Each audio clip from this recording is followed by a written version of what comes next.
So I'm going to do an ink wash here, and this is using India ink and thinning it down with water and using it like watercolor. Now what I've done here, I've got a piece of watercolor paper here that I've prepared. I've stretched it. The way you do that, you soak it for a couple of minutes in water, and then put it down on a board, and then tape it down with gum tape, and then sponge it off. Get it as dry as you can, and make sure the tape's adhered well, and then let it dry overnight. And then you've got a stretched piece of paper that's not going to warp when it gets wet and dry. The hardest thing about this is it's really easy to go. I'll just put one little drop in there. It's really easy to go too dark, and you can't, once you've gone too dark, you can't lighten it up. So we'll start by, let's start along this leg here, and I can take some more water and just let it flow, let the ink flow into the, let it diffuse into the water beside it here, and you get a gradation of darkness. Okay, and then we'll do the same thing down here, and I'm just kind of establishing, this is going to be a bright spot, this leg here from the knee down to the foot. So we're just sort of establishing the shadows beyond that. The light's going to come from here. So you've always got to think about your light source and what's going to be in shadow and what's going to be illuminated. And this tail is going to be quite in pretty deep shadows.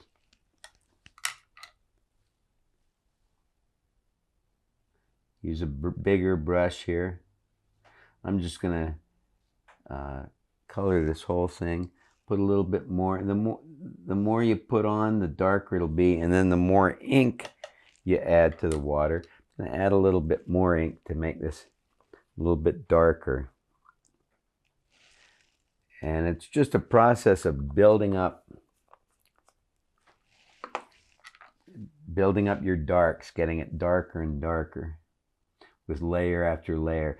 You do the same thing with watercolors, only with multiple colors. This is just watercolor painting in black and white. Okay, let's work a little on the face here. I know an artist, his name's Al Agnew, a really good artist, animal artist, and I was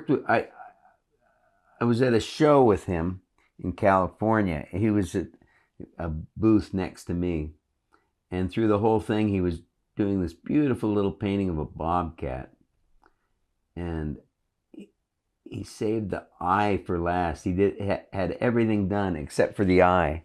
I said, "Why do you do that?" He said, "Well, I've found that if you make it look, if you can make it look right without an eye, then you know you've got it good. You know you've got everything right." He said the eye is distracting, and if you do the eye for earlier, you can't really see everything else as clearly because the eye is the focus.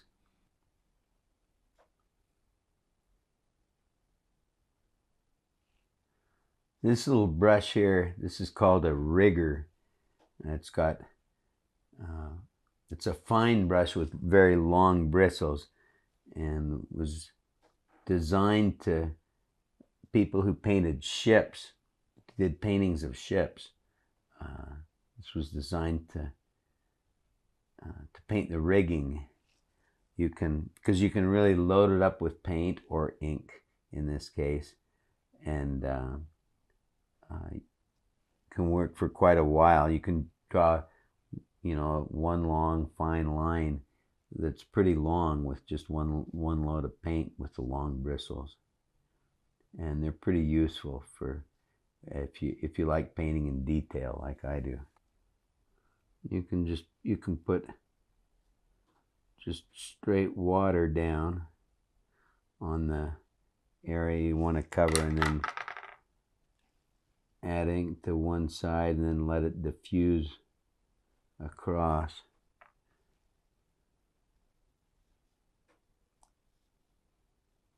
Make a nice value gradation. Come back in and slurp up the highlighted side.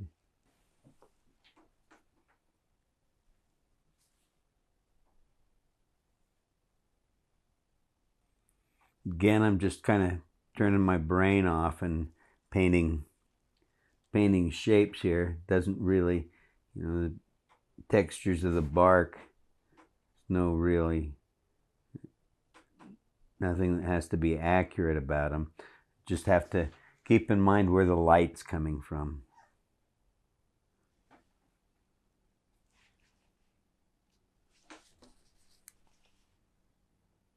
Now here I'm just suggesting not painting hairs, I'm painting the spaces between the hairs, the shadowed spaces between the hairs. So I'm making little flicking motions from the end of the tail towards the base of the tail. And so those are like very, very, the little marks I'm making are like very thin triangles. Where I start is much thicker than where I end up with each stroke. So it mimics the shadows of between the hairs.